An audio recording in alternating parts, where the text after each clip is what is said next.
and welcome back to another video. We have a lot to talk about today. We have 5 disturbances in the Atlantic. Now, they are all of varying strengths and varying circumstances, as well as variable percentages of formation. So, we're going to just go through this one by one. I'm going to take you through what the National Hurricane Center is thinking for every single one of these disturbances. Then we'll quickly go over to what the GFS thinks. But, without further ado, let's get into it. Starting off with disturbance number 1, which is a big one. And if you live in Texas or Louisiana, you should be monitoring this one very closely. This one now has a 90% chance of cyclone formation in 48 hours and 5 days. And it is a tropical wave and an upper level trough that continue to produce a large area of disorganized showers and thunderstorms over portions of southeastern Mexico and the southern and central Gulf of Mexico. Upper level winds are gradually becoming more conducive for development, and a tropical depression is likely to form on Sunday or Monday while the disturbance moves northwestward and then northward near the coast of northeastern Mexico. Additional development will be possible through the middle of next week if the system remains over water, and interest along the western and northwestern Gulf Coast should monitor the progress of this system. An Air Force Hurricane Hunter aircraft is scheduled to investigate the system tomorrow if necessary. Regardless of development, this disturbance will continue to produce heavy rain across portions of southern Mexico, including the western Yucatan Peninsula, through tonight, which may lead to flash flooding and mudslides. By late Sunday, heavy rain is expected to reach portions of the Texas and Louisiana coasts, with a heavy rain threat then continuing across those coasts through the middle of next week. Localized significant rainfall amounts are possible, potentially resulting in areas of flash urban and isolated river flooding. That's just disturbance number 1, and that is the one that we could see form today or tomorrow.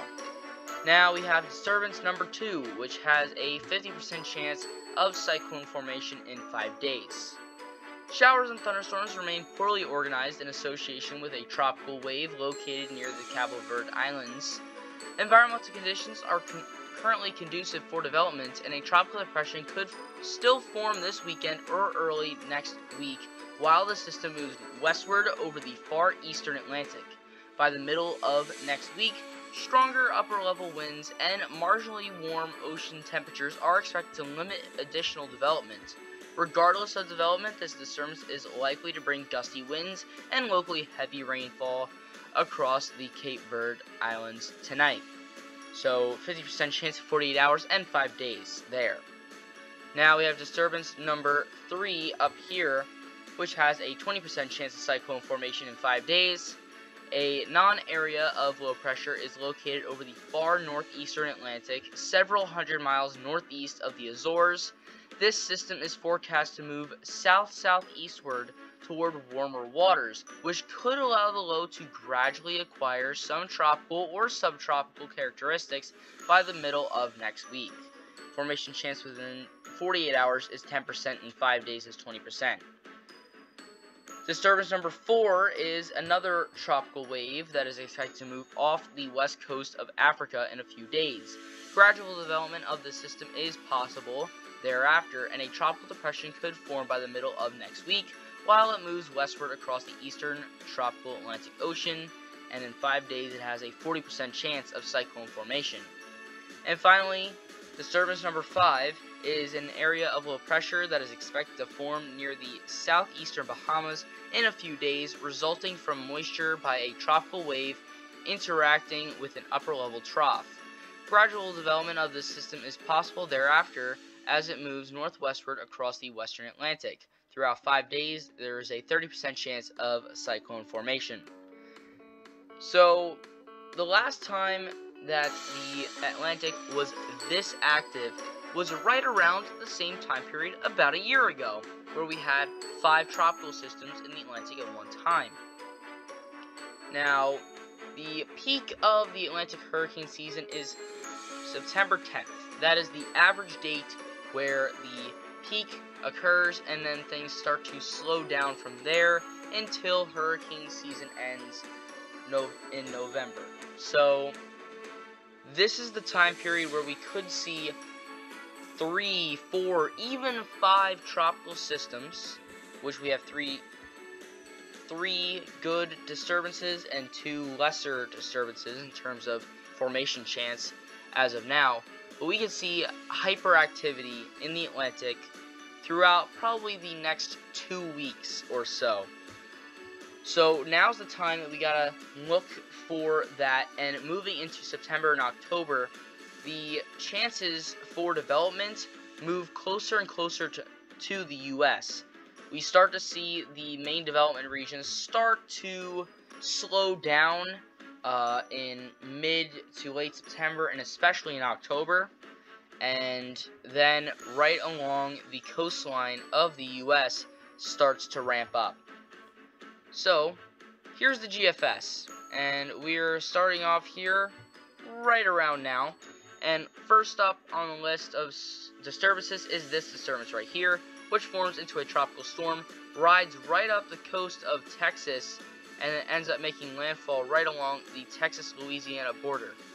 Doesn't that sound familiar? That is almost the exact same place that the second landfall of Hurricane Harvey, at the time it would be Tropical Storm Harvey, made in 2017.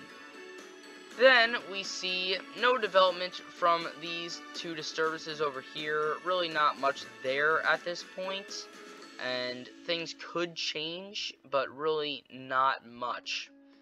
In terms of this non-tropical low pressure, really not much there either, according to the GFS, but this disturbance here in the Bahamas, I have been watching something that develops here for probably the last couple days, and today we have one disturbance that does form right up the coast of the eastern seaboard, and it intensifies into probably a strong tropical depression or a weak tropical storm, makes landfall in New Jersey or New York, and stalls out for a little bit.